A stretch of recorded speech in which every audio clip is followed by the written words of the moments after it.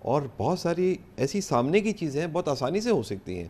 بہت شکریہ جناب Asif Haroon, senior partner Ferguson. جناب نجیب بالاگام والا ہمارے ساتھ موجود تھے. دوسری جانب بجٹ کا زمانہ چل رہا ہے. آج پیپلز پارٹی کی سندھ حکومت نے مسلسل 17ویں بار صوبائی بجٹ پیش کیا، جبکہ پنجاب میں مریم نواز کی وزارت اعلیٰ کے بعد کل پہلی بار نون لیگ کی صوبائی حکومت نے بجٹ پیش کیا.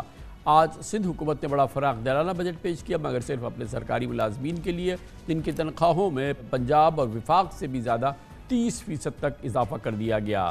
وفاق پنجاب سے بھی اس طرح سے سندھ آگے نکل گیا. کل پنجاب اسمبلی میں پیش کیے گئے بجٹ میں 842 ارب روپے کے ترقیاتی اخراجات اور 100 یونٹ تک بجلی استعمال کرنے والوں کے لیے مفت سولر اسکیم کو خوش آئند قرار دیا جا رہا ہے. خاص بات یہ بھی ہے کہ پنجاب کے بجٹ میں کوئی نیا ٹیکس نہیں لگا ہے اور نہ ہی موجودہ ٹیکسز کی شرح میں اضافہ کیا گیا ہے. پنجاب حکومت نے دعویٰ کیا ہے کہ اس نے اپنے بجٹ میں صحت، تعلیم، انفراسٹرکچر اور کسانوں کی فلاح و بہبود سمیت سماجی ترقی پر خصوصی توجہ دی ہے.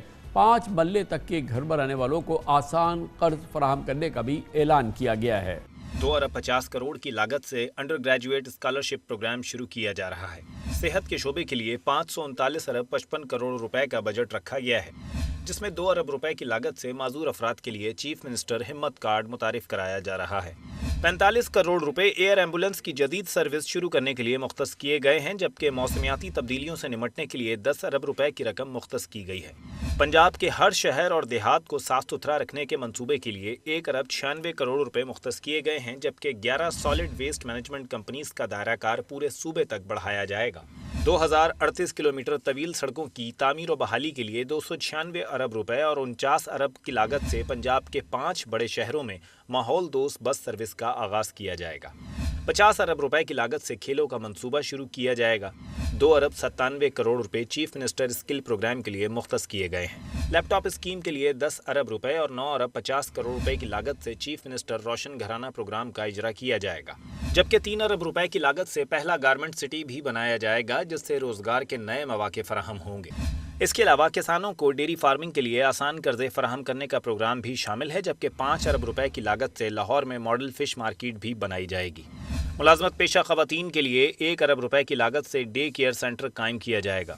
ٹرانسجینڈر کمیونٹی کے لیے chief minister skill development program کے تحت 1 ارب روپے مختص کیے گئے ہیں. اقلیتوں کی فلاح و بہبود کے لیے 2 ارب 50 کروڑ کی لاگت سے منارٹی ڈیولپمنٹ فنڈز کا قیام بھی عمل میں لایا جائے گا، جبکہ بجٹ میں میڈیا ورکرز کے لیے 1 ارب روپے کی ہیلتھ انشورنس کا اعلان بھی کیا گیا ہے. کمرشل بریک، اس کے بعد ذکر کریں گے اعلیٰ عدلیہ، الیکشن کمیشن اور اداروں اسٹیبلشمنٹ حوالے سے کئی معاملات کھڑے ہیں، اور آج لاہور ہائی کورٹ کے چیف جسٹس نے اس سلسلے میں ایک اور بہت ہی تند و تیز تقریر کی ہے. تمام موضوعات پہ بات کرتے ہیں چھوٹے سے وقفے.